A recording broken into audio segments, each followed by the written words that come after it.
এই রজব মাসের তাৎপর্যের আসল কারণটা আমরা বেশিরভাগ মানুষ জানি না। আমার যে ভাই উত্তর দিয়েছেন, আরও এক ভাই তার সাথে সায় দিয়েছেন, আরও কেউ কেউ একমত আছেন যে রজব মাসের তাৎপর্যের কারণ হলো এটা শবে মেরাজের মাস। ভাইরা আমার, এটাকে একেবারে উড়িয়ে দেওয়া যায় না যে এই মাসে মেরাজ হয় নাই, সেটা বলা যায় না। আমাদের নবী করিম সাল্লাল্লাহু আলাইহি সাল্লামের জীবনে মেরাজের ঘটনা ঘটেছে না ঘটে নাই? ঘটেছে। মেরাজের ঘটনা ঘটেছে, এটা নিয়ে সন্দেহ করবার কোনো সুযোগ নাই। কিন্তু কোন মাসে মেরাজ হয়েছে, কবে মেরাজ হয়েছে, এর তারিখ এবং সময় নিয়ে প্রায় 16টির বেশি মতামত ইতিহাসবিদদের মধ্যে আছে। তাহলে নিশ্চিত করে রজব মাসে 27 তারিখেই মেরাজ হয়েছে এটা চূড়ান্তভাবে নিশ্চিতভাবে বলার কোনো সুযোগ নাই। এটা হলো প্রথম কথা। দ্বিতীয় কথা হলো, অনেক ফুকাহা কেরামের মতে রজব মাসে হয়েছে, অনেক মুহাদ্দিসিন, অনেক মুআররিখিন, ইতিহাসবিদদের মতে এই মাসেই হয়েছে। সেই জায়গা থেকে আপনি এই মাসকে মেরাজের মাস বলেন, তাতে এমন কোনো সুবিধা অসুবিধার ব্যাপার নাই। কিন্তু অসুবিধার জায়গাটা হলো এই মাসকে ওই মেরাজের মাস হিসেবে বিশেষ তাৎপর্যপূর্ণ মনে করাটা। হাদিসে কোথাও নবী সাল্লাল্লাহু আলাইহি ওয়াসাল্লাম এই মাসকে মেরাজের মাস বলে পরিচয় করার নাই। আমাদের সমাজে সুন্নাতের প্রচার যতটা হয়, বেদাতের প্রচার তার চাইতে বেশি হয়। রজব মাস এর চাঁদ দেখার সঙ্গে সঙ্গে পত্রপত্রিকায় সমস্ত মিডিয়া নিউজ হয় যে পবিত্র রজব মাসে চাঁদ দেখা গেছে, অতএব অমুক তারিখে তো না।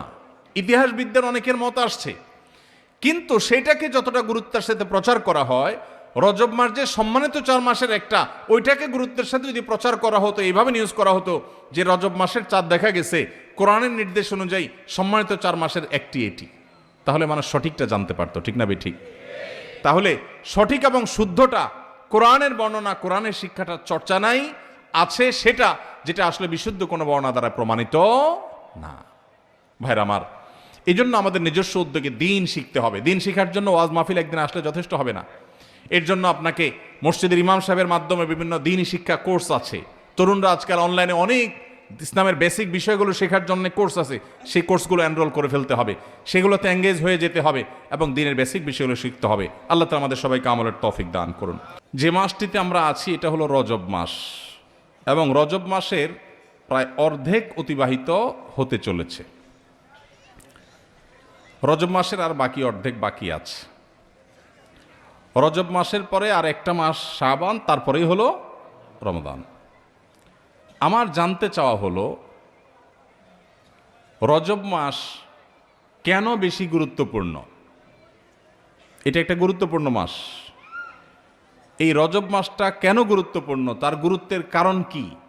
কারা কারা বলতে পারবেন? একটু হাত তোলেন। 2, 3, 4, 5, অল্প 5-6টা হাত মাত্র উঠলো। মাশাআল্লাহ। হ্যাঁ, আপনি একটু দাঁড়ান ভাই। রজব মাস কেন গুরুত্বপূর্ণ বলেন? শবে মেরাজের জন্য গুরুত্বপূর্ণ। আপনি? একই প্রশ্ন, একই মত। এটা শবে মেরাজের মাস, সেজন্য গুরুত্বপূর্ণ। আচ্ছা বসেন। আর শবে মেরাজের জন্য রজব মাস গুরুত্বপূর্ণ, মেরাজের মাস, সেজন্য 27 তারিখ, 27 রজব মেরাজ এর রাত বলা হয়, সে কারণে এই মাসটা গুরুত্বপূর্ণ। এই মতের পক্ষে যারা আছেন তারা একটু হাত তোলেন। মানে রজব মাস মেরাজের মাস, শবে মেরাজের মাস, এই জন্য এটা গুরুত্বপূর্ণ, এই মতের পক্ষে যারা, তারা হাত তোলেন। ব্যাপার কি? আর বাকিদের মতে কি এটার কোনো গুরুত্ব নাই? হ্যাঁ, রমজান মাসের প্রস্তুতি, রজব মাস, এই মেরাজের মাস, মেরাজের মাসের কারণে এই মাস গুরুত্বপূর্ণ, এই মতের পক্ষে যারা, তারা হাত তোলেন। চিন্তা করছে কোথায় হাত তুলে আবার কোন বিপদে পড়ি। না, কোনো বিপদ আপদ না, আমি একটা জিনিস জানার চেষ্টা করছি, বোঝার চেষ্টা করছি। রজব মাসটা যে হিজরি বর্ষের 12 মাসের মধ্যে বিশেষ গুরুত্বপূর্ণ, কোরআন হাদিসের আলোকে তাৎপর্যপূর্ণ, এই কথা যারা জানেন তার হাত তোলেন। তার মানে আসলে আমাদের জানাশোনাই নাই। বাস আলহামদুলিল্লাহ, আমি যে উদ্দেশ্যে এই প্রশ্নটা পেড়েছিলাম সেই উদ্দেশ্য হাসিল হয়ে গেছে, আমার বোঝা হয়ে গেছে। তাহলে বোঝা গেল এই বিশাল মাহফিলের এতগুলো মানুষের প্রায় বেশিরভাগ মানুষ, বলতে গেলে প্রায় সকলে, হাতে গোনা কয়েকজন বাদে, আমরা জানি না এ মাসটা কেন গুরুত্বপূর্ণ। অথচ এটা ইসলামের এমন একটা বিষয় যে বিষয়টি জানা আমাদের সবার উচিত ছিল। আমি কি সে তাৎপর্য নিয়ে কথা বলবো একটু? ভাইরা আমার, আমি আমার আলোচনার শুরুতে যে আয়াতে কারিমা তেলাওয়াত করেছি, এই আয়াতটা সূরা তওবার আয়াত। আল্লাহ রাব্বুল আলামিন এই আয়াতে ইঙ্গিত করেছেন এই মাসের তাৎপর্য বিষয়। আল্লাহ সুবহানাহু ওয়া তাআলা বলেছেন, ইন্না ইদ্দাতাশ শুহুরি ইনদাল্লাহি 12 শাহরান ফি কিতাবিল্লাহি ইয়াওমা খালাকাস সামাওয়াতি ওয়াল আরদ মিনহা আরবাআতুন হুরুম। নবমণ্ডল এবং ভূমণ্ডল সৃষ্টি থেকেই বছরকে আল্লাহ তাআলা 12 মাসে বিভক্ত করেছেন। 12 মাসে বছর বিভক্ত হওয়ার এই ইতিহাস নবমণ্ডল এবং ভূমণ্ডল সৃষ্টির দিন থেকেই এটা স্বয়ং আল্লাহ শুরু করেছেন। এটা কারোর সৃষ্টি, কারোর আবিষ্কার নয়। মিনহা আরবাআতুন হুরুম, আল্লাহর দেওয়া সেই 12 মাসের যে সংস্কৃতি বা ধারণা, গোটা পৃথিবীতে নানাভাবে সেটা মানুষ পালন করে। কোথাও ঈসাই বর্ষ পালন হয়, কোথাও বাংলা বর্ষ পালন হয়, কোথাও অন্য কোনো বর্ষ পালন হয়, বহু বর্ষ পৃথিবীতে প্রচলিত আছে। এর মধ্যে হিজরি বর্ষের 12 মাসের মধ্যে আল্লাহ তাআলা বলছেন মিনহা আরবাআতুন হুরুম, 4টি মাস আছে যে মাসগুলো মর্যাদাপূর্ণ মাস, সম্মানিত মাস। আল্লাহ তাআলা এই মাসগুলোকে মর্যাদা দিয়েছেন, সম্মান দিয়েছেন। সেই সম্মানিত যে 4 মাস, এই 4 মাস সম্পর্কে সহিহ বুখারীর হাদিসে নবী করিম সাল্লাল্লাহু আলাইহি সাল্লাম বলেছেন, সালাসুন মুতাওয়ালিয়াত, সেই সম্মানিত 4 মাসে 3টা হলো বাই সিরিয়াল, ধারাবাহিক। সে ধারাবাহিক 3 মাস হলো জিলকদ, জিলহজ, মুহররম। বলতে হবে সাথে, জিলকদ, জিলহজ, মুহররম। সিরিয়ালে মাসের কততম মাস? হিজরি বর্ষের কততম? 11, 12, 1। এই 3টা হলো ধারাবাহিক সম্মানিত 3 মাসের 3টা। অর্থাৎ আমরা যে রমজানের রোজা পালন করার পরে শাওয়াল আসে, এই শাওয়াল চলে গেলেই টানা ধারাবাহিকভাবে 3 মাস, এগুলো হলো সম্মানিত মাস। ওয়ারাজব ও মুদর আল্লাযী বাইনা জুমাদা ওয়া শাবান, 4র্থ মাসটা হলো রজব মাস, যেটা জুমাদা সানি আর রজবের মধ্যবর্তী, শাবানের মধ্যবর্তী। অর্থাৎ এই যে মাসটাতে আমরা আছি এটা, তাহলে এটা হলো সম্মানিত 4 মাসের একটা। ভাইরা আমার, এই কথাটা এর আগেও যারা জানতেন, আগে থেকেই জানতেন যে রজব মাসটা সম্মানিত 4 মাসের একটা, এটা যারা আগে থেকে জানতেন তারা একটু হাত তোলেন। খুবই অল্প সংখ্যক মানুষ। তাহলে আজকের মাহফিল থেকে নেওয়ার মতো একটা জিনিস ইতিমধ্যে আমরা পেয়ে গেছি, সেটা হলো সম্মানিত 4 মাস বছরের রমাদানটা সবচেয়ে সেরা, সেটার কোনো আলোচনা নাই, সব কিছুর ঊর্ধ্বে। রমজান মাসের পরে হিজরি বর্ষের 4টি সম্মানিত মাস আছে। এই 4টি সম্মানিত মাসের মধ্যে 3টা ধারাবাহিক, জিলকদ, জিলহজ, মুহররম, আর 4র্থ মাসটা হলো রমজান মাসের আগের মাস, অর্থাৎ যে মাসটাতে আমরা এখন আছি, রজব মাস, এই মাসটা। তাহলে এই ইলমটা, এই কোরআনের ধারণাটা, এটা আজকে থেকে নিয়ে যাব ইনশাআল্লাহ। এই ইলমটা নিলে লাভ হবে কি? লাভ হবে এই, স্বয়ং আল্লাহ রাব্বুল আলামিন যে মাসকে মর্যাদাবান ঘোষণা করেছেন, সেই মাসটা আমাদের কাছে মর্যাদা পাওয়ার উপযুক্ত না উপযুক্ত না? কোনো সন্দেহ আছে? আল্লাহ কোরআনে যে মাসকে মর্যাদাবান বলেছেন, সে মাসের প্রতি মর্যাদা প্রকাশ করা আমাদের কর্তব্য না কর্তব্য না? এখন আমরা যদি কাউকে না চিনি, তাকে কি মর্যাদা দেওয়া যাবে? আপনি ডিসি অফিসে চাকরি করেন, নতুন বাংলাদেশে পুরাতন ডিসি পরিবর্তন হয়ে নতুন ডিসি সাহেবের এখানে পোস্টিং হয়েছে। আপনি বিমানে করে ঢাকায় আসছেন, আপনার পাশের সিটেই ডিসি সাহেবও বসে আসছেন, উনি যোগদান করার জন্য আসছেন। আপনি ডিসি অফিসের একজন সাধারণ কর্মচারী। পাশের সিটে যে বেচারা আসছে, যে লোকটা আসছেন, তিনি ডিসি হিসাবে এখানে জয়েন করবেন। আপনি জানেন না যে তার অধীনেই আপনার কাজ করতে হবে সামনে।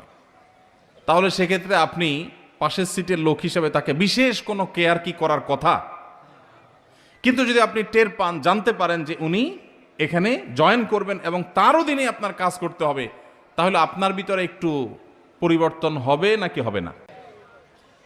কথাটা পরিষ্কার না? পরিবর্তন হবে না? আপনি নড়ে চড়ে বসবেন, স্যার স্যার বলতে বলতে মুখে ফেনা তুলে ফেলবেন, ঠিক না ভাই? ঠিক। পরিচয় না জানলে তো আপনি সম্মানও দিতে পারবেন না, উল্টাপাল্টা আচরণ করে বরং অফিসে আইসা বিপাকেও পড়তে পারেন, ঠিক না ভাই? ঠিক। এই সম্পর্কিত ধারণা এদেশের প্র্যাকটিসিং মুসলমান, নামাজি মুসলমান, মসজিদে আসা মুসল্লি, ওয়াজ মাহফিলে আসা মুসল্লিদের 80 থেকে 90% মানুষ এখনো জানে না। একটা হারিয়ে যাওয়া ধারণা, সাধারণ বিষয় নয়, খুচরা বিষয় নয়, কোরআনের বিষয়। এক নয়, একাধিক আয়াতে যে বিষয় আল্লাহ আলোকপাত করেছেন, এটা কোনো খুচরা বা সাধারণ বিষয় হতে পারে না, এটা অনেক গুরুত্বপূর্ণ বিষয়। কোরআনে আল্লাহ তাআলা এই সম্পর্কে আলোচনা করেছেন যে বছরে 12টি মাসের মধ্যে 4টি মাসকে আল্লাহ মর্যাদা দিয়েছেন। এই মর্যাদার মাসটা অর্ধেক চলে গেছে, একবারের জন্য আপনার এই চিন্তাও মাথায় আসে নাই যে একটি সম্মানিত মাস আমি অতিবাহিত করছি, অতিক্রম করছি, একটি সম্মানিত মাস পার হচ্ছে, আপনি একটু নড়ে চড়েও বসেন নাই, তাহলে বোঝা গেল আপনি ওই মাসের সম্মান দেওয়া তো দূরের কথা, সেই সম্মানিত মাসের ধারণাটুকুই আপনার মধ্যে না থাকার কারণে আপনি বরং আল্লাহর দেয়া সম্মানকে অবমাননা করা, অবজ্ঞা করা, অবহেলা করার দায়ে আপনি দায়ী হওয়ার সম্ভাবনা আছে।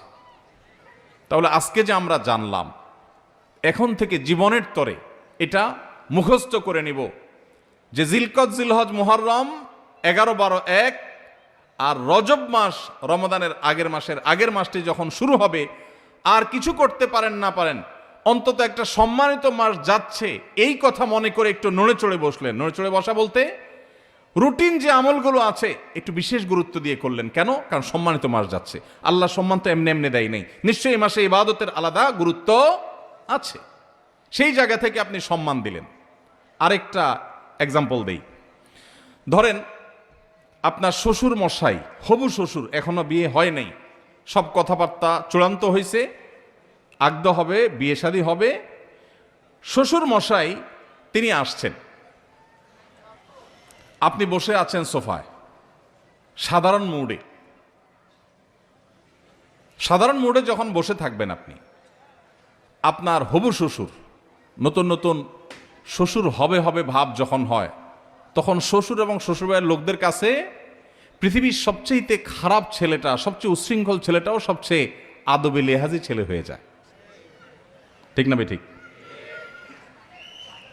বিয়ের দিন জামাই হিসাবে যখন যায়, এলাকার সবচাইতে বাজে ছেলে যেটা, সেও দেখবেন এত সুন্দর ইনোসেন্ট, এত সুন্দর নম্র ভদ্র আদবে লেহাজি সাইজা নাটক করে হলেও সেখানে ওই মুড এসে যাওয়ার চেষ্টা করে, ঠিক না ভাই? ঠিক। এখন শ্বশুর যখন আসে, আপনি যদি জানতে পারেন যে এই লোকটা আমার শ্বশুর হতে যাচ্ছে, আপনি সোফায় বসে আছেন, উনি ঢুকছে, কি করবেন? যেমনি ছিলেন এমনি থাকবেন? লাভ দিয়ে উঠার চেষ্টা করবেন, ঠিক না ভাই? ঠিক। আব্বা বলবেন না আঙ্কেল বলবেন, এটা নিয়ে টেনশনে পড়ে যাবেন, ঠিক না ভাই? ঠিক। নড়ে চড়ে উঠবেন। আর যদি অন্য সাধারণ মানুষ আসে, চিনেন না, তাহলে হয়তো আপনি ড্যাম কেয়ার ভাবে বসে থাকবেন। রজব মাস প্রবেশ করার পর আপনি যদি জানেন যে একটা সম্মানিত মাস প্রবেশ করেছে, আল্লাহ সম্মান দিয়েছেন, সাথে সাথে আপনি নড়ে চড়ে বসবেন। নড়ে চড়ে বসা কি? অন্য সময় ফজর নামাজের জামাতে গাফিলতি হলেও রজব মাস যাচ্ছে এই কথা মনে করে তাড়াতাড়ি মসজিদে চলে যাবেন, কারণ সম্মানিত মাস যাচ্ছে, আল্লাহ সম্মান দিয়েছেন। আমি যদি নড়ে চড়ে না বসি, আমি যদি আমলের জন্য নড়ে চড়ে আমি নিজেকে প্রস্তুত না করি, তাহলে আল্লাহর দেওয়া সম্মানিত মাসের প্রতি আমি অবহেলা এবং অবজ্ঞা প্রদর্শন করে বেয়াদব হলাম। ভাইরা আমার, ধারণাই নেই সমাজে, আলোচনাই নেই। মসজিদের ইমাম সাহেবদের প্রতি আমার অনুরোধ, সম্মানিত মাসগুলো যখন আসবে প্রতিটা মসজিদে মসজিদে এ সম্পর্কে আলোচনা করবেন, আলোকপাত করবেন, আমাদের ভাইদেরকে ধারণা দিবেন। অনেক ভাই আছেন 50-60 বছরের মুসলমান, তার জীবনে 50 বার সম্মানিত মাস এসেছে, একটি বারের জন্য তিনি কেয়ারও করেন নাই, জানেনও না, তার মাথায় আসেই নাই রজব কি আর জমাদুস সানিয়া কি, কোনো পার্থক্য নাই, কোনো ব্যবধান নাই। কোনো ভাবলেশ নাই। এর মানে হলো আল্লাহর দেয়া সম্মানিত মাসের প্রতি সম্মান প্রদর্শন আমি করলাম না, অবজ্ঞা করলাম। এটা সুস্পষ্ট আল্লাহর দেওয়া মর্যাদার প্রতি অবজ্ঞা, অসম্মান এবং বেয়াদবি। ভাইরা আমার, তাহলে এখন থেকে সম্মানিত মাস যখনই আসবে, এই মাসকে সম্মানিত মাস হিসাবে আমরা একটু কেয়ার করব, চেষ্টা করব না ইনশাআল্লাহ? সেদিন কোনো এক ভাইয়ের সাথে দেখা, হঠাৎ করে আমার অফিসে এসছেন। ভাই কানাডা থাকেন। তো আমরা যখন নাস্তা অফার করলাম, সবাই নাস্তা খাচ্ছি, উনি বলেন আমি রোজা আছি। তাই আমি বললাম কি উপলক্ষে রোজা আজকে? সোম না, বৃহস্পতি না, আইয়ামে বীজ না, হঠাৎ করে আজকে এই মঙ্গলবারে কিসের রোজা? তুমি বললেন না, কোনো মাসনুন রোজা না, যেহেতু সম্মানিত মাস রজব যাচ্ছে, সম্মানিত মাস উপলক্ষে রোজা রাখার কোনো স্পেশাল নির্দেশ নাই হাদিসে কোরআনে, কিন্তু আমি নিজে থেকে একটু নফল হিসাবে এটা রাখছি। একে তো শীতকাল, এই সময় নবী সাল্লাল্লাহু আলাইহি ওয়াসাল্লাম রোজা রাখার জন্য উৎসাহ দিয়েছেন, আবার সম্মানিত মাস আল্লাহ সম্মান দিয়েছেন, সেজন্য আমি নিজের উদ্যোগে সুন্নাহ হিসাবে না, একটু নফল আমল করার চেষ্টা করেছি। আমার দিলটা শীতল হয়ে গেছে শুনে। উপস্থিত যারা ছিল সবাইকে বললাম, দেখেন, এটাকে বলা হয় কোরআনের শিক্ষা, এটাকে বলা হয় হাদিসের শিক্ষা। ওয়াজ মাহফিল শুনতে শুনতে কান ঝালাফালা করে ফেললাম, একেবারে ওয়াহ কি ওয়াজ হয়েছে, কি ওয়াজ শুনলাম, এই সমস্ত ওয়াহ আর আহ বলে চলে গেলাম, কিন্তু কিছু শিখতে পারলাম না। জীবনে কোনো পরিবর্তন হলো না, কোনো চেঞ্জ আসলো না, কোনো আমল আসলো না, কোনো বদামল ছাড়া হলো না। এটা কখনো দ্বীনের শিক্ষা অর্জন হতে পারে না। এই জন্য ভাইরা, আজকের মাহফিল থেকে আমরা যে এ সম্পর্কে নিজেরা এই ইলমকে আমল করব, চর্চা করব যখন সম্মানিত মাস আসে, এবং নিজের পরিবারের সদস্য বন্ধু বান্ধবের মধ্যে এই বিষয়গুলো শেয়ার করব যে সম্মানিত মাস সম্পর্কে ধারণা সম্পর্কে তোমার জানা আছে কিনা বন্ধু, চলো আমরা আলোচনা করি। কোরআনে আল্লাহ তাআলা সম্পর্কে বলেছেন, শেয়ার করা যাবে তো ইনশাআল্লাহ? আল্লাহ তাআলা আমাদের সবাইকে এই সম্মানিত মাস সম্পর্কে যে ধারণা বিলুপ্ত হয়ে যাচ্ছে সমাজ থেকে, কোরআনের আমল সাধারণ খুচরা বিষয় না, অথচ হারিয়ে যাচ্ছে, ধারণাই নাই, এই গোটা প্যান্ডেলের মধ্যে 2-4-5 জন ছাড়া বাকিরা আমরা জানি না। তাহলে এটা সম্পর্কে আমরা চর্চা, আলোচনা, আমল বাড়াবো তো ইনশাআল্লাহ?